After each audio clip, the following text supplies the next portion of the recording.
now let's talk about our guest investors.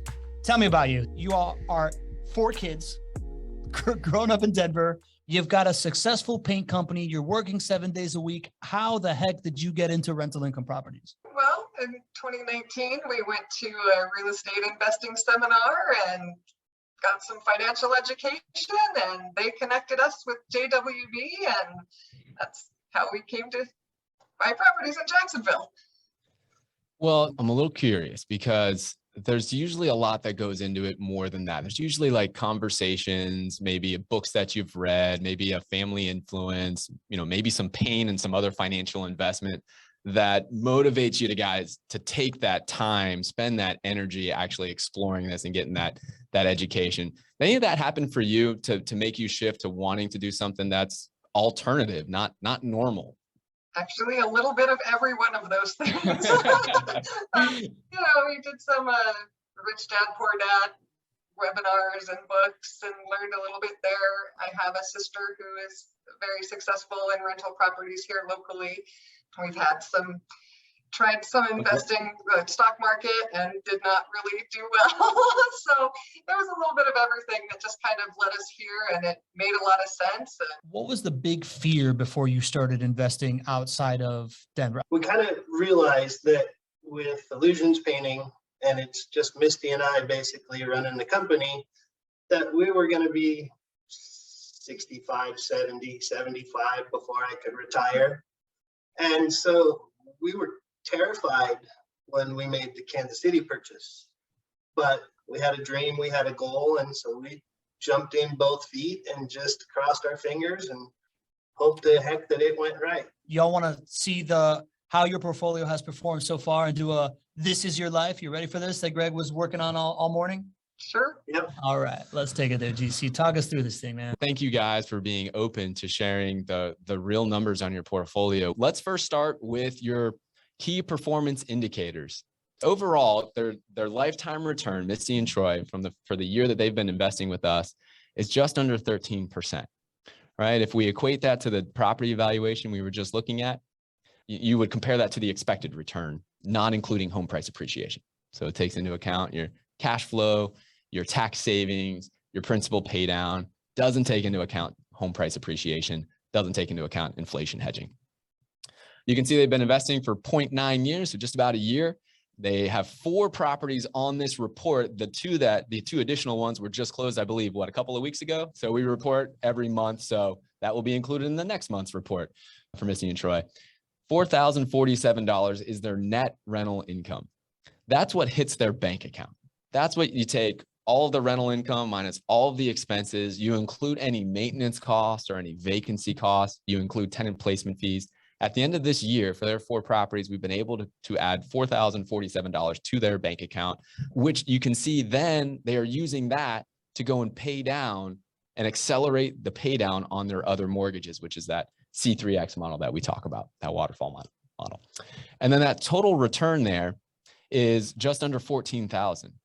That's where you take that net rental income and you add in tax savings and you add in principal pay down. And that's actually what their total return is. Again, not including home price appreciation.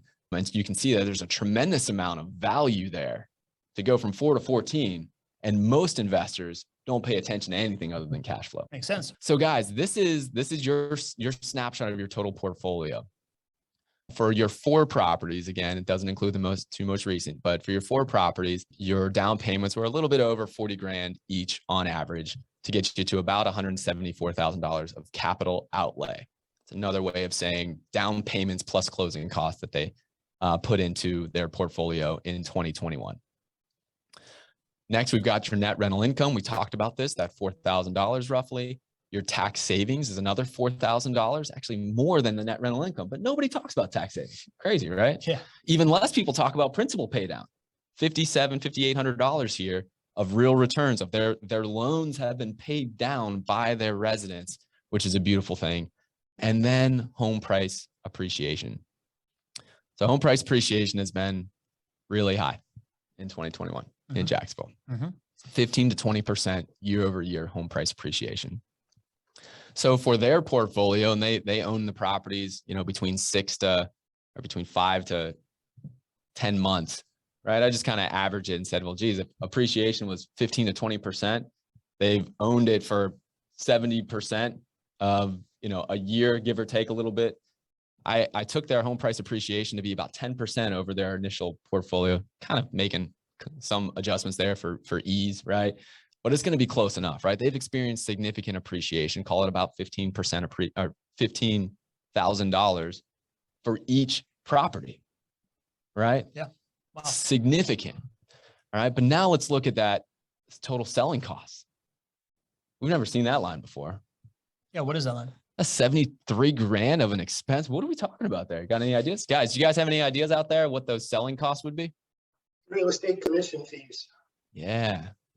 So one of the reasons why we bring clients on and we ask them if they're planning to buy and hold for at least 5 years. And it's a requirement, right? We're not going to bring a client on who says, I think I'm only going to hold on for a year. That's not just a JWB thing, right? That's a helping you set yourself up for success thing.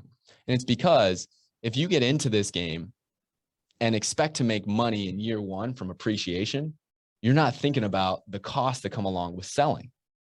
A standard rule of thumb is that you're going to lose about 10% when you go and sell your property off of the new sales price. And the way you get there is it's real estate commissions, just like Troy talked about.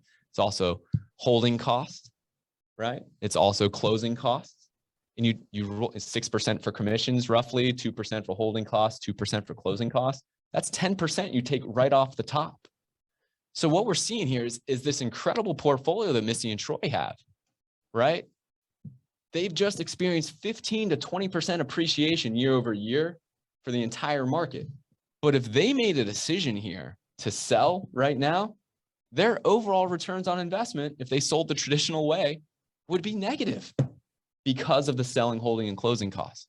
And the real point there is this is why you buy and hold for a long time. This is one of the major reasons you buy and hold for a long time, because you're not going to get 15 to 20% appreciation every year. I've never seen that before other than 2021, but you need time on your side, right? You need multiple years of seeing typically 4.5% growth to offset the traditional holding, selling, and closing costs that come along with it for us to maximize your overall return on investment.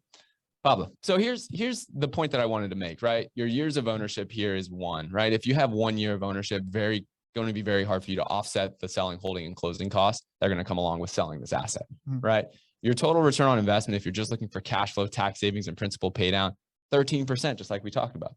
Normally, if you would have had a market that went up in value, right, you would have seen the appreciation effect, and that would be way more than the selling, holding, and closing costs. But in this case, you're getting all of that home price appreciation pretty much is done away with, offset because of the selling costs, because of the 10% that you would take right off the bat. What'd y'all think, Misty and Troy? Well, we actually had a bonus this year. The 3 single-family homes, we got escrow overpayment refunds of about $2,500 per property, and our payments went down around like $150 per property because they were keeping too much escrow. What overall advice would you give to somebody else that's kind of like in your shoes 3 years ago? I would say get the education and understand it, and find either coaches or people who are in the business that know what they're doing to learn from. Yeah, makes sense. Troy, do you have anything that you wish somebody would have told you a couple of years ago when you and Misty were sitting down and trying to figure out how to get out of the rat race? You get the education, like Misty said, you learn that side of it, but then you find a company that you're confident with, like JWB, and then just jump in and go for it. You brought something really, really unique to the table that we haven't discussed before. I'm gonna echo a little bit of that, and I just wanted to also say what an incredible experience it is to learn through your words, and it's more valuable seeing it in action and seeing your own words and seeing your thoughts and how this is working for you and your family. So thank you guys from the entire community for sharing your story.